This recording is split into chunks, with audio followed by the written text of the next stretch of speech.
Hello again. Welcome back to my workbench. My name is Erica, and I am so glad that you're here today. On my bench today, I have a Stihl MS261. In my last video, I showed you a pair of these 261s sitting here. I took them both on trade last fall towards a brand new chainsaw. The man who traded them in assured me they both run and cut perfectly. But the funny thing is that he couldn't get either to start that day. I took them both on trade anyways, and they've been sitting here in the lineup just waiting for their turn. So a few days ago, we started with the first one, and we ended up tearing that thing down into pieces, and we found a failed crank bearing.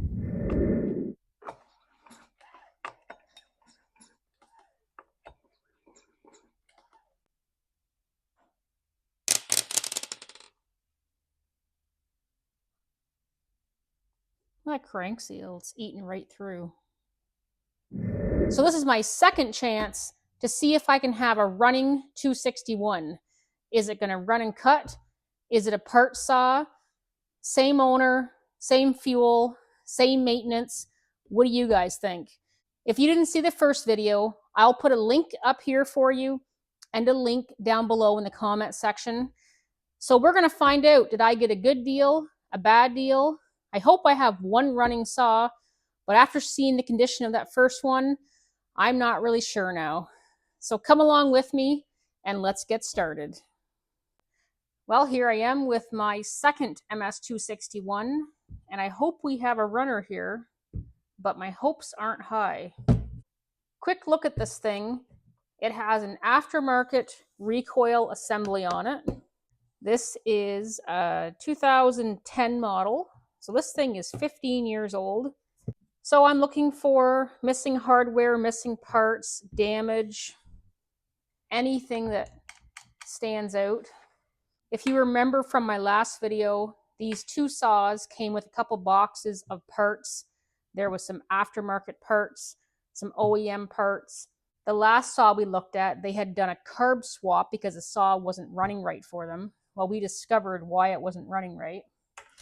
And no amount of new carbs or carb adjustments was going to fix that. This saw is non-M-tronic. The chain brake handle is cracked there. The last saw had a broken chain brake handle. It was cracked up here. Chain catcher's in pretty rough shape. The chain on this looks quite a bit newer than the last chain. There was nothing left of the last chain. These must be some pretty hard use chainsaws. This thing looks like it's been to the war and back. So he says this thing runs and cuts, although he couldn't start it for me that day. Well, first things first, let's pull the bar and chain off this. And we all know what happened last time I pulled the bar and chain off a 261.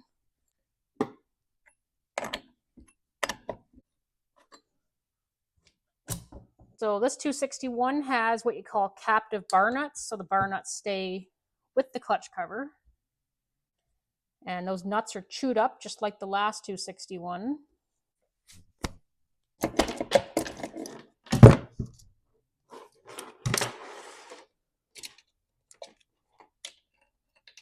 Okay, so it looks to be a newer chain, but quite a rough looking bar.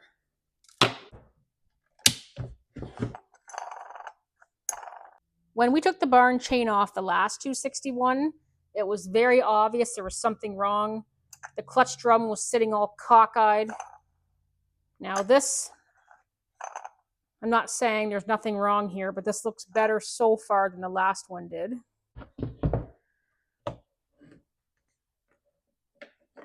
So he says this thing runs. Let's see what kind of... Yeah, there's some fuel in there. Let's just dump it out, take a look at it, put some fresh gas in it, and then we should try to start it.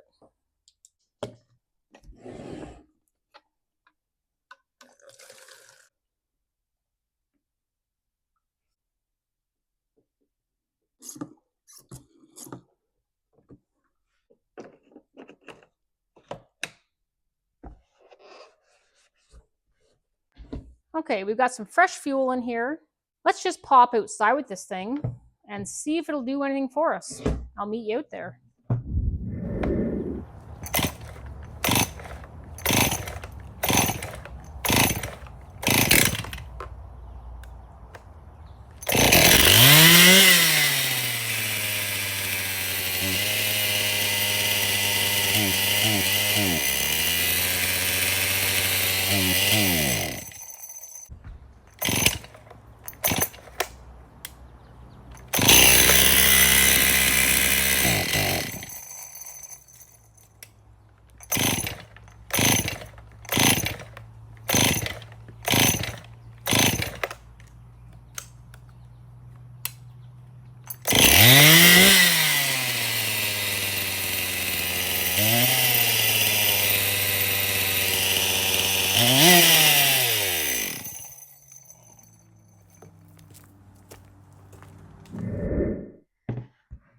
Well, that thing does run, but it's over speeding, and I'm glad I took the bar and chain off at first. That would have been extremely dangerous. I'm going to dump the fuel back out of it, and then we'll dig in.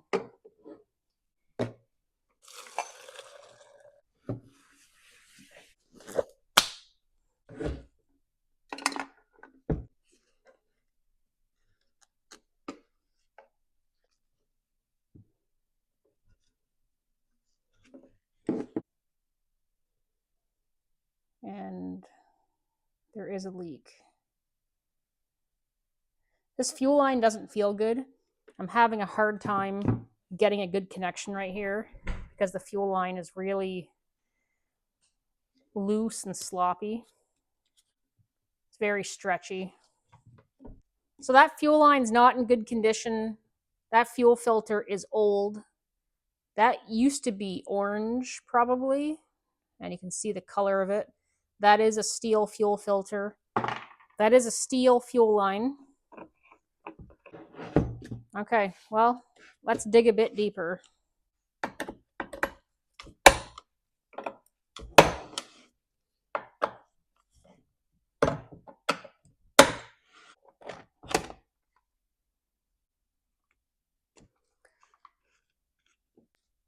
And that's a dirty black air filter. These came with black filters originally, and now they're white. They've been white for a while. So that tells me this filter is either original or older.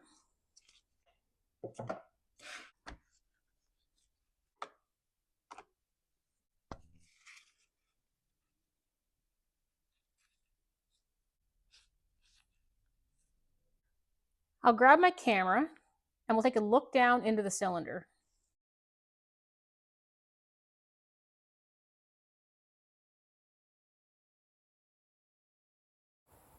It looks like the exhaust side is starting to score. The saw looks to have a lean running condition. That could be a fuel system problem, it could be an air leak, or it could be both.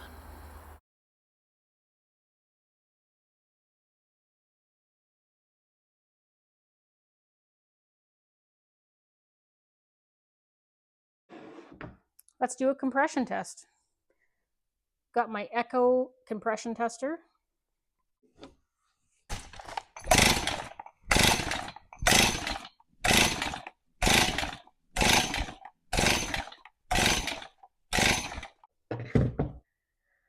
And we have 150 pounds of compression. Nothing wrong with that.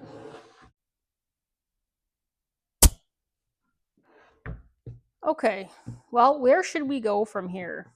So I took a Chinese spark plug out of it.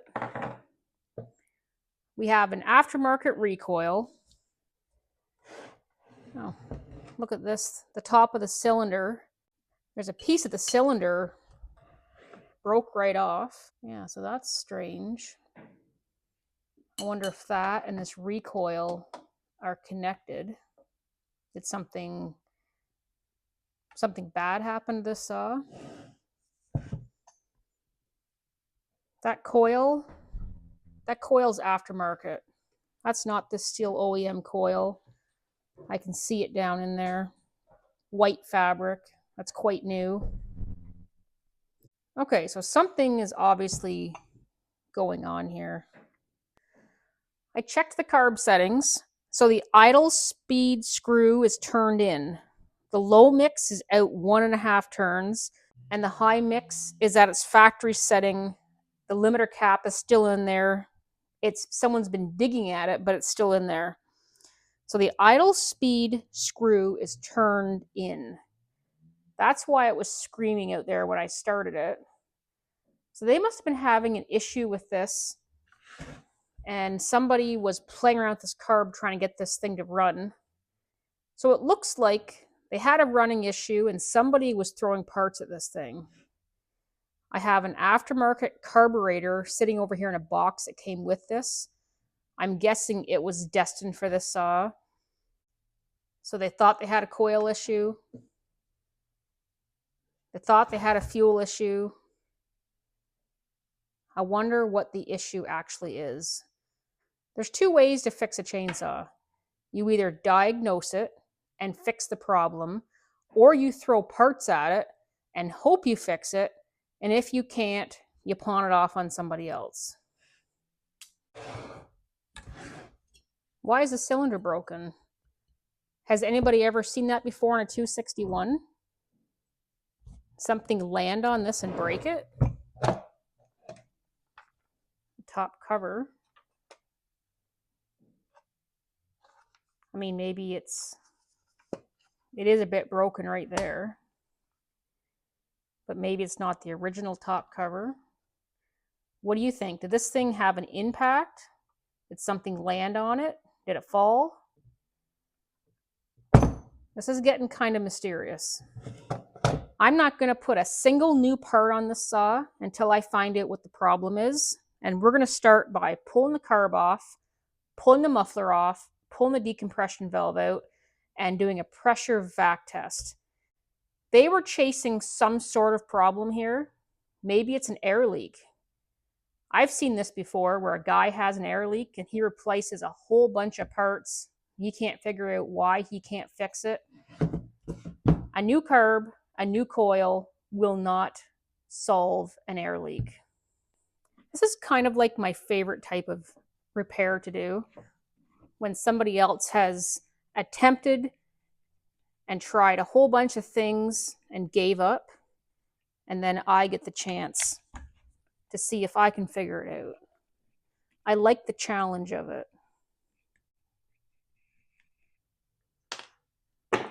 I'll just throw that spark plug that I took out of it back in for now. Just don't want anything going down the spark plug hole that shouldn't.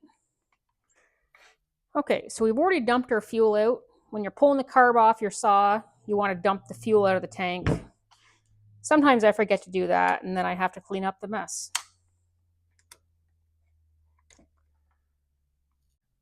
Choke rod. Okay, let's pry those things out of those things.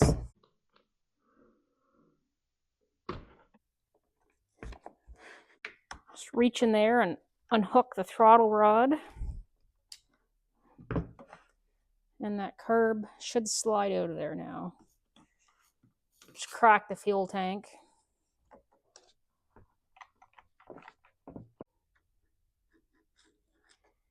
Okay, the fuel line was the only thing holding that on, but it was really stuck on there. So I just used this tool just to kind of help push the fuel line off, and there it is. So that is the Stihl carburetor. Okay, let's block off that intake.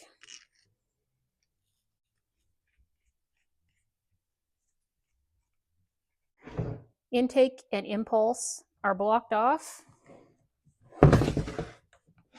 Let's pull that muffler off.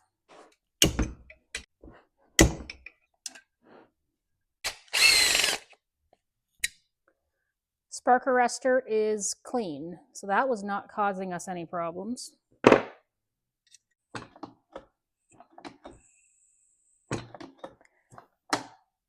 I'll grab the camera again and you can see what it looks like through the exhaust port.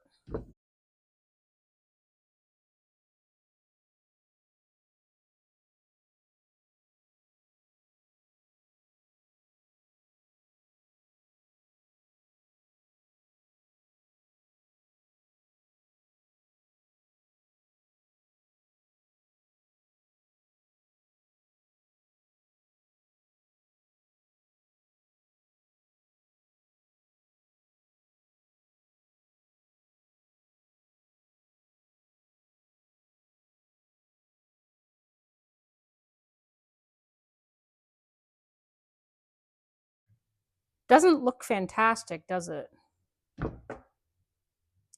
Well, let's block off that exhaust, and we're almost ready to do our pressure vac test.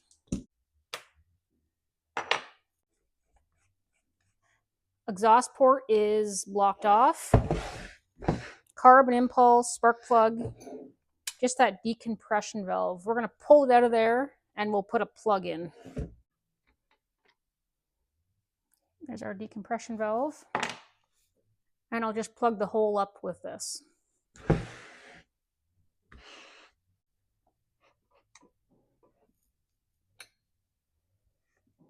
Okay, our saw is all sealed up. Let's pressure vac test it. Just test our gauge first. Looks to be working fine.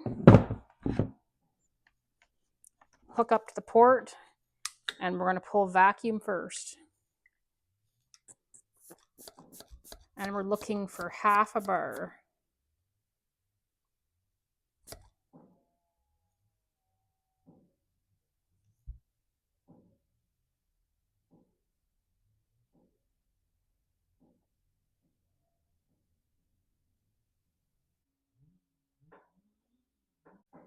It looks like we're very slowly losing vacuum. And I can hear something. You probably can't hear it, but I can hear some groaning coming from the chainsaw. Okay, so we do have a slow vacuum leak. Let's go over to pressure.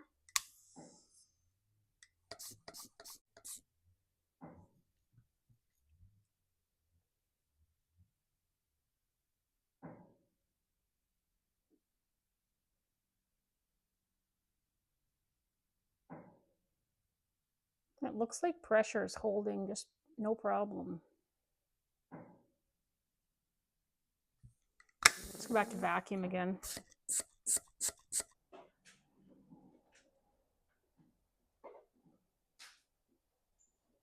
So we have a slow vacuum leak. I can hear it. And when I put my ear up to clutch drum, I can hear it. Probably that crank seal is leaking at vacuum. It's not uncommon to have a vacuum leak and not a pressure leak when you have a crank seal leaking. Pretty common. Let's take this side apart and get to our crank seal.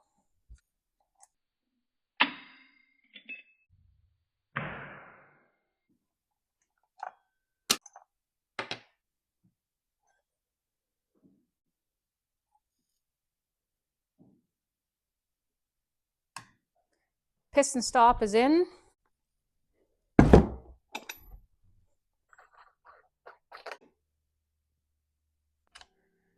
That's another piston stop that I have. I bought this from Stihl as well, but this one is plastic. That one's metal. There is a part number on this, 0000 893 5903.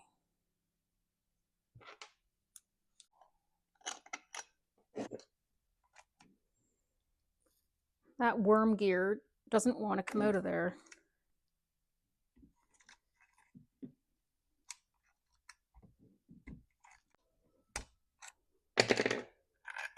Holy.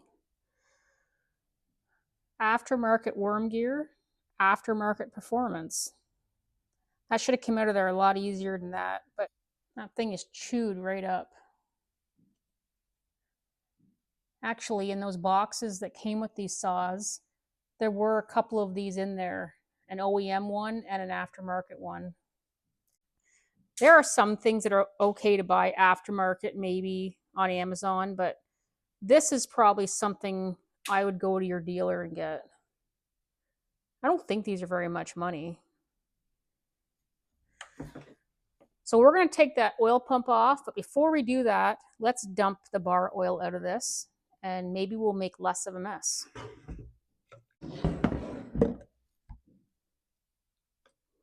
I don't know that that's bar oil. Nope. Pretty good chance that's used motor oil.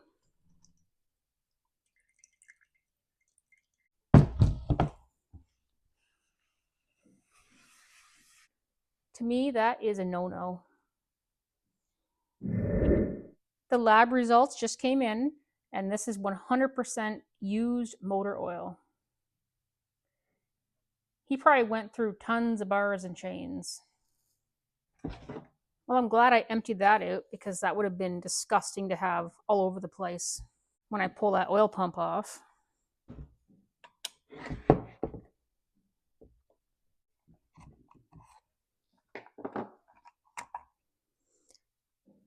Oil pump. And there's our crank seal. Spark plug is back in. All right, that piece is out of there. I'm zoomed in on the clutch side crank seal. Pressure vac testers hooked back up. We're going to pull vacuum. I'm just going to drop a little bit of 2-stroke oil in that seal, and we're going to see what happens to it.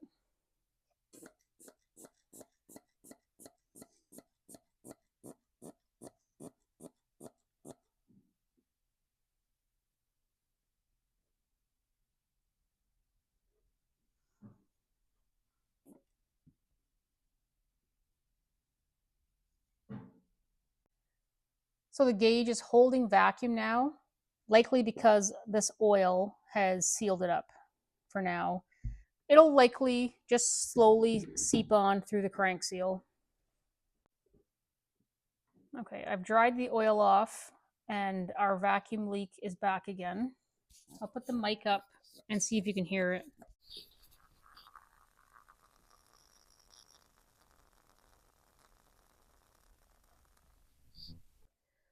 So sitting here in the workbench, it's a small leak, but when this thing is running, it's probably leaking quite a lot worse than that. And that's why they were tampering with the carb and replacing parts, because this thing was sucking air through the crank seal. Just an interesting piece of information. I just went and did a sales report on 261 ignition coils, and I've never sold one. I don't see problems with coils on these, so I'm guessing they replaced it with an aftermarket one, but there's probably nothing wrong with the one they took off it. I wish it had come with these saws as well, but it didn't. I just want to show you this cylinder up close here. So there's what this one looks like, and I'm going to show you a cylinder that's not broken. Here's the cylinder off of the other 261 that I took on trade from the same guy. So we can see that we are missing all 3 of these fins. I know there was a redesign in the 261 cylinders at some point. I'm not sure if there was already a cooling issue and they redesigned them, but if that's the case, this one is going to have even more issues because it's missing those 3 fins. I don't really like that. I don't have a lot of experience with this.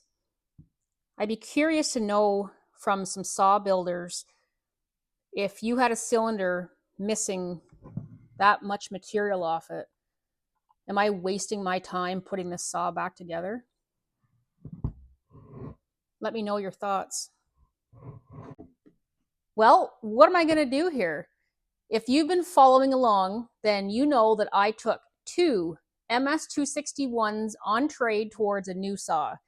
The fella who traded both these saws in said, don't worry, both of them run and cut perfectly. We just want a new saw. So between the first video and this video, we have discovered that he doesn't tell the truth. Did you see the first saw get tore down? If you haven't seen that, then you're going to want to go watch it. So what I have here is a couple 261's. The first one has a bad crank bearing, a decent cylinder that is probably savable, a bad piston, an OEM coil, an OEM recoil starter, and we have this saw that has a broken cylinder, but good crank bearings, quite a few aftermarket parts thrown at it, an aftermarket coil, an aftermarket recoil starter, Chinese spark plug, and an aftermarket worm gear that was melted in there. We found used motor oil for bar oil. So if these two saws were yours, what would you do? Would you put the saw back together with a broken cylinder? Would you take both these saws and try to make one out of the two? Would you try to fix both saws? I'm not really sure what to do here, so I'm going to leave it up to you guys. You tell me in the comments, should I try to make one out of the two? Should I try to make two saws? Or should both these saws end up in a box out back for parts and I move on to the next thing? You tell me in the comments what to do, and whatever you want, that's what you're going to see. Thank you so much for watching, and I can't wait to see you next time.